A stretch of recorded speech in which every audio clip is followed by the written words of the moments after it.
ইমরান ইবনু হুসায়ন রাজিয়াল্লাহু আনহু বলেন, রাসূল সাল্লাল্লাহু আলাইহি সাল্লাম বলেছেন, লজ্জা কল্যাণ ছাড়া আর কিছুই বয়ে নিয়ে আসে না।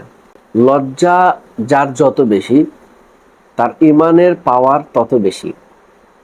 যদি আমার ভিতরে আপনার ভিতরে লজ্জা না থাকে, তাহলে আমরা যে কোনো পাপ আমরা করে ফেলতে পারি।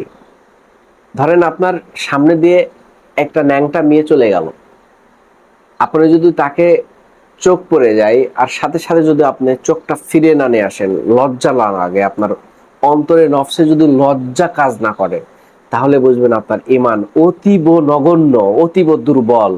হ্যাঁ, আপনার ভিতরে যদি অশ্লীলতা বাহ্যপনা দেখে যদি আপনার অন্তরে লজ্জা না আসে, আপনি যদি লজ্জা না পান, তাহলে বুঝবেন যে আপনার ঈমান একদম দুর্বল হয়ে গেছে। তাই আসুন, আমাদের অন্তরের মধ্যে, আমাদের এই নফসের ভিতরে আমরা লজ্জাকে প্রতিষ্ঠিত করি।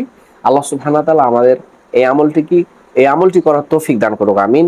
জাযাকাল্লাহু খাইরাস। আসসালামু আলাইকুম ওয়া রাহমাতুল্লাহি ওয়া বারাকাতুহু।